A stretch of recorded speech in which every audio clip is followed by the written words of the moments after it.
You're live on the marketplace. Here's what's coming up. Ghana Commercial Bank approves 66 million cedi dividend for shareholders. We have details as we hear from its board chairman.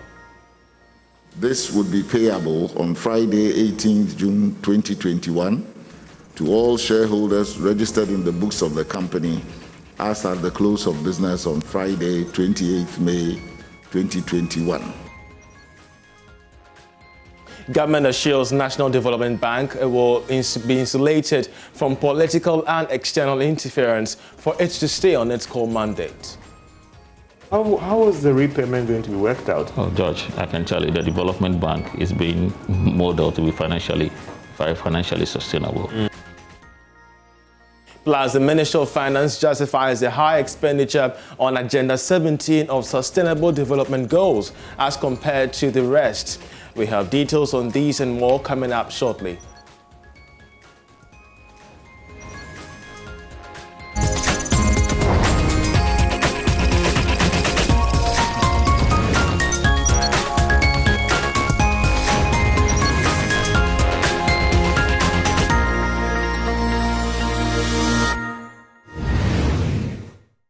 Hello and welcome. Shareholders of the Ghana Commercial Bank have unanimously approved the proposal to pay a total dividend of more than 66 million cedis to shareholders of the bank. The approval took place at the annual general meeting in Accra.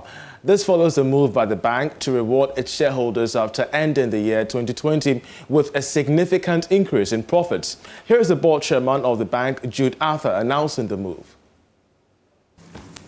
Notwithstanding the Bank of Ghana directive on suspension of distribution of dividends for 2019 and 2020 financial years, as a measure to contain the impacts of the pandemic, your bank, as a result of its performance, was able to obtain approval to pay our shareholders dividends for the year 2020. Pursuant to the third schedule of Section 30 and 33 of the Companies Act 2019, Act 992, I hereby propose a final dividend of 25 Ghana pesos per share, totaling 66,250,000 Ghana cedis for the financial year ended 31st December 2020. This would be payable on Friday, 18th June 2021 to all shareholders registered in the books of the company as at the close of business on Friday, 28th May 2021. Now, the board chairman also highlighted some major performance of the bank for last year, despite the devastating effects of the COVID-19 pandemic. Loan loss provision grew by 28%, higher than the 23.6% the previous year, reflecting elevated credit risks in 2020. Non-performing loans increased from 14.3% in December 2019 to 14.8% in December 2020. Ladies and gentlemen, industry profit before tax for the year grew by 27.2%. to 6.10 billion cedis, but was lower than the prior year's growth of 34.7%. Let me move on now to our financial performance in 2020. Despite the challenges of the COVID-19 pandemic, your bank performed reasonably well for the year under review. The improvement in financial results was supported by balance sheet growth and income diversification.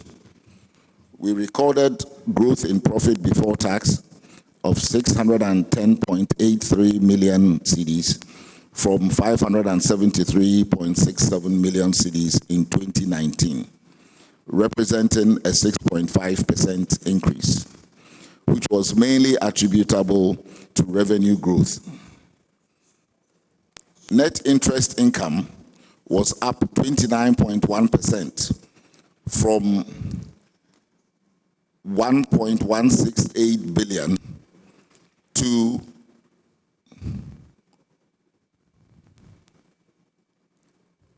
1.508 billion. Net trading income grew by 17.6% to 166.63 million. Now, government has given the assurance that funds borrowed for the establishment of the National Development Bank will not be paid by Ghanaians. Government has also far secured more than $300 million as initial capital from its development partners to support the bank's establishment. However, there are concerns that the impact on the public debt stock and whether repayment will be done through taxes. But speaking on PM Express Business Edition, the Director of Financial Sector Division of the Finance Ministry, Samson Aklego, said the debt will be solely repaid by the bank. How is the repayment going to be worked out? Oh, George, I can tell you the development bank is being modeled to be financially sustainable. The only thing that makes it a bit moderate is that it has a big balance sheet. It has it has a government support. You know, that is why the EIB, the World Bank money, and because it's a big institution, each credit, you know, if you do the credit metrics for it, it's able to borrow at a lower, it's at a lower interest rate. So this is it is not any burden to the government. You know. But and when this thing came up and you followed discussions on social media, a lot of concerns out there was that, okay, so if government had this money, couldn't it have restructured the existing institutions and just turn them around, and rather to allow spend some extra money in collapsing some banks and then going in for this loan to set up? These are concerns out there. What do you tell those who are there who raise concerns? Listen, I spent X amount of money in cleaning up the banking sector, and now we are going in for a loan to set up another bank. No, George, you know, I don't know. One, let me address the issue of the loan. These are concerns. Yes. The loan, you know, we are not, as I said, we are not getting for loans. You see, for example, I think the World Bank facility, as I explained, is a line of credit. This is actually the money that the bank will use to work. Do you understand? And pay and make money, you know, yes, in addition to the bank's capital. So I am a bit like, so I don't want, so it is not like a loan, you know. That will be borne by the state? No, it's, for example, the World Bank and the European Investment Bank is a money that the state has taken and on lend to the development bank. But it's like a net debt position. It's an asset that the state has created. It's not to consume or to do social infrastructure. So if you look at the economy today, which sector is the most profitable? The banking sector. So if you get, and these loans are concessional, they are about 3% in dollar terms. If you bring it to the bank, and from all that we are doing, the most important thing is that this money should be drawn when a project or a product is available. It is very clear that this is actually a net positive position. So this thing has been structured in a way that the bank itself is going to pay for it. Yes. And it's not something that will be borne by me, George, or government, because it's a guarantee and there's a problem and all the rest. It will be solely on the books of the development bank to pay for it. No, so there's KFW money is going straight to the development bank. The World Bank and the European Investment Bank is a concessional facility taken by the government and then on lend to the development bank through a subsidiary agreement. But it is like a working facility that is going to be unleashed into the economy for it to pay back. Meanwhile, Mr. Aklego says the bank will be insulated from political and external influence. I've agreed as part of the project's preparatory document that all recruitment will be done through an independent process, independent competitive process. And it's taking up next month. It means the recruitment is almost through, right? So we have the board has gone through that process, independently selected and everything. We are also making sure that the rest of the process, again, it's an agreement between us. I said we are not doing this alone. For the first time, we are bringing other parties across. Another thing that I also indicated is that we're going to have observer status from KFW and the World Bank on the board. And I also indicated that the board is going to have an international appeal. And then we would also make sure that I think as part of the regulatory framework and everything, the selection of the management and everything must be will be very transparent, again, through an independent process. So bringing these parties involved, and having the commitment to make sure that we internationalize this institution has become one of the key underpinnings of this bank. Let's now talk SDGs, because the Ministry of Finance has justified the high expenditure on the Agenda 17 of the Sustainable Development Goals as compared to other goals. According to the ministry, the expenditure, which focuses on partnership for growth, is in line with government's program and initiatives for transforming the economy. Here is a report put together by Benezi Sabote. Greater Accra, the Ashanti and Eastern regions were among the highest to receive funding for the Sustainable Development Goals for the years 2019 and 2020. According to the report, Agenda 17, which is Partnership for Growth, got the highest funding of about 35 million cedis for the year 2020. The Minister for Finance, Ken Ofori-Atta, in a virtual statement to launch the report, reiterated government's commitment to partner with the private sector to ensure a successful implementation of the goals. Total spending on the SDGs by government through MDAs came to 31.4 million in 2019 and 35.8 million in 2020. And ranking by regions also revealed that in both years, Greater Accra, Ashanti region, Northern region, and Eastern region were among the regions to receive the most funds for the SDGs. Having the opportunity to view our spending on the SDGs in such an organized, transparent manner annually enables government, private sector, development partners, and our civil society partners to engage in a more constructive manner when it comes to the financing of the Sustainable Development Goals. Head of Budget Technical Assistance at the Ministry of Finance, Nana Yao Menta, explained to Joy Business why the gap in spending between Agenda 17 and others received lower allocations. This is in line with the various priorities of government, and as you might have noticed, most of the priority programs are aligned to Goal 17. In line with the question asked by the participant, you notice that we are isolating certain parts of the budget out of this. Should you add the compensation of employees by the Ministry of Education and Health in this, then you notice that that of 17 will really drop low, because then we have a lot more personnel in the area of Ministry of Education and Health in that regard as well. The United Nations Development Programme, which is a contributing agency to the report, believes that such initiatives will help the country track its development on the goals. Now, the Asante Hino Tunfo II has encouraged the Ghanaian business community to be quick in adapting new technologies if they are to stay globally competitive. He is positive that such technologies will ensure business continuity and sustainability in the wake of growing economic uncertainty. The Asante Hino was addressing the annual Accountancy conference by the Institute of Chartered Accountants Ghana held in Kumasi. Prince Apia has more in this report. The Asante Hino was addressing the annual Accountancy conference by the Institute of Chartered Accountants Ghana held in Kumasi. We need to be abreast with technology because the business environment is changing, and we must learn to change along with it. So today, our businesses have become technology-driven because we are steadily digitizing and harnessing virtual payment platforms to drive a cashless economy. We need to remind ourselves that the accounting profession comes with onerous responsibilities and heavy duties. Technological advancement can improve the accountant's ability to reduce errors, interpret data effectively and efficiently, and thereby enhance decision-making.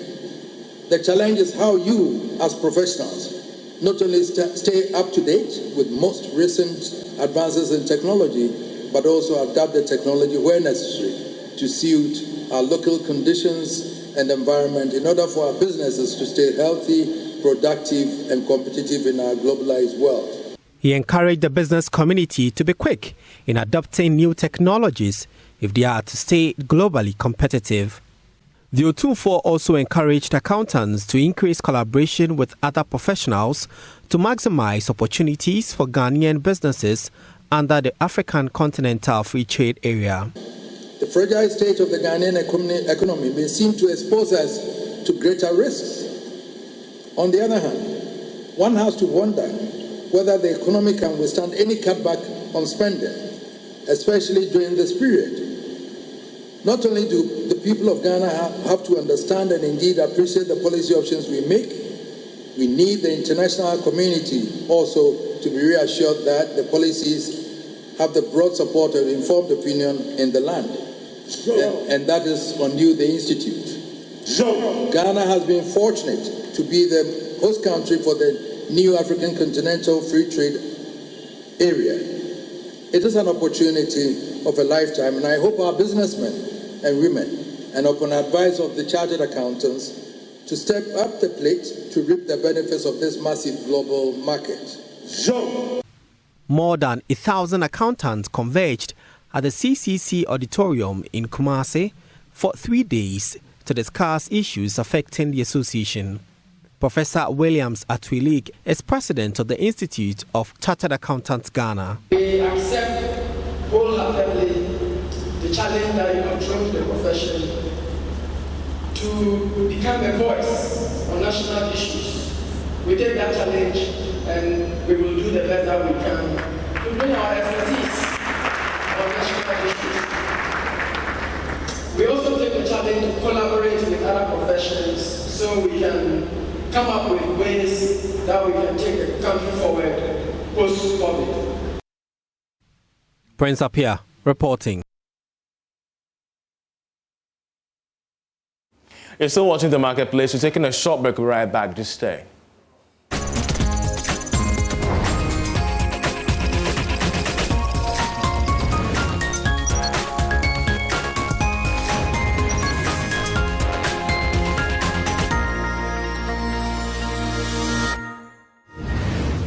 You're welcome back to The Marketplace. Stakeholders have converged to deliberate on ways to build synergies between the private sector and the public sector in promoting STEM education in Ghana. Now, they've also delved into the intricacies of government STEM agenda and current position, as well as the sustenance of the program in Ghana. There is more on this in this report.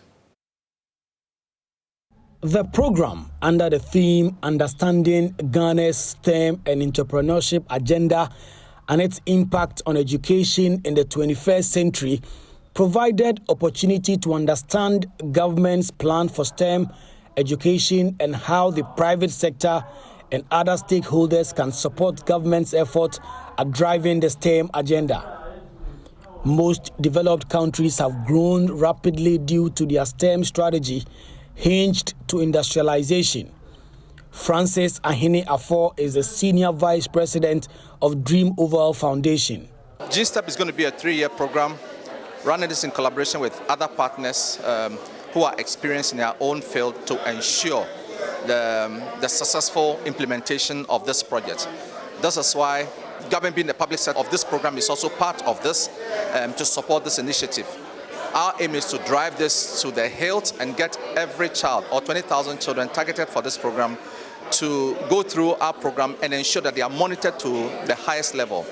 This is why we are providing them mentors, we are providing them industry visits to understand clearly how STEM is applied in the practical job market. Our goal for the next 3 years is to impact the lives of 20,000 children. And we are focusing on 2 regions for now. But after the 3rd year, we are going to focus on driving this initiative to the rest of Ghana. Dean of Engineering of Academic City University College, Dr. Lucy Ejapon, also explained how the universities can connect with industry with the provision of talents to facilitate work and development. What we will be bringing to this collaboration is looking at how we at the tertiary level can bring our practical hands-on learning and teaching capabilities to this prize challenge, so we can work with them at the junior high school level, at the senior high school level, so that we can shape and change our students for the future so that they can all embrace STEM and do STEM joyfully. I think this is a great initiative because it is required. If we're able to introduce students, girls in particular, from all different walks of life to STEM at a very early age, then we can together transform our nation for the better. Science, mathematics, and technology education has seen some growth over the years, but it is not clear whether it has translated into the development that the nation requires.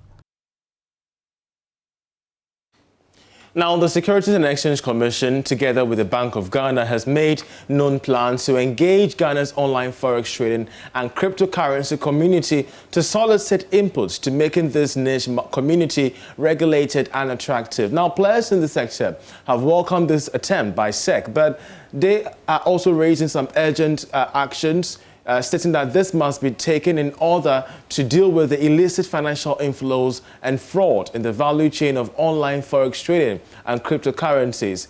Thankfully, we're joined by a forex trading analyst, Gifty Anosika. She joins us via Zoom on this. Gifty, how endemic are illicit financial inflows and fraud in the online forex and currency, that's the cryptocurrency market? If you could hear me, I'm asking Gifty, how endemic are cases of illicit financial inflows and fraud in the online forex and cryptocurrency market? Please come again. I couldn't hear you for the first time. You guys had your mic muted. Can you hear me now? Can you hear me now? I can hear you now. Perfect. So, I mean, SEC has called for a meeting with players like yourself in the, online forex market. But how endemic are the concerns of fraud and illicit financial inflows in the online forex and cryptocurrency market? Thank you, Charles. Unfortunately, I would say for the most part, it's more like almost a norm. Majority of the time, the bureaucratical way of doing things with the banks and the protocols tend to discourage forex traders to use those avenues. So majority of the time, especially with the cryptocurrencies, they do huge transactions without traces, all right? So majority of the time, they get away with any other, like something like any trace of transaction. So from there, that is where the fraud actually starts from. You get what I'm saying? Because huge amounts of monies are being transferred without trace, Well, some weeks ago, you disclosed that Ghana loses about $200 million annually to this untapped market. How much are we losing out exactly from matters regarding illicit financial inflows and fraud? With an estimation that I did between 2018 to 2020, it was between $150 to $250 million. This is to say that a lot of these people do these things privately.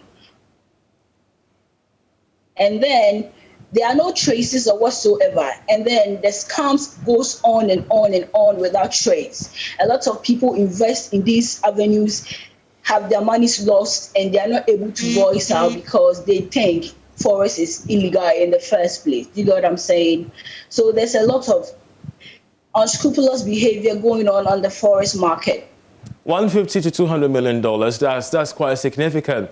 But beyond this whole initiative of SEC inviting players like yourself for a discussion in the coming weeks, which other areas of concern do you think government must inject attention to within the online forex and cryptocurrency market? I will emphasize again that regulation and education should be a must. The way the globalized economy is going from the traditional commerce to the e-commerce, we need as a country to tap into digitalized skills, all right? And I'm hoping that the Ghana Security and Exchange Commission of Ghana, with their institution now that is trying to change their syllabus, will inculcate some of these things into their syllabus to more like enlighten the populace about what is going on, and the need to be educated in terms of our financial literacy is very poor. And we are almost always having problems with bad online and bad investment. We don't want to plunge into another downward spiral of online fraud. That's what I'll say. We need education as a must. Regulation. We're so grateful that you joined us. Education, regulation, the key things that she stated, even as SEC considers a possible meeting with players within the online forex and cryptocurrency space to fashion out ways of streamlining the sector through possible regulations and surveillance. And that's how we end this edition of Marketplace. My name is Charles Aite. For more news, do log on to myjoyonline.com, where you could get all the stories from sports to politics, business, and worldwide news. Many thanks once again. Enjoy the rest of our programs.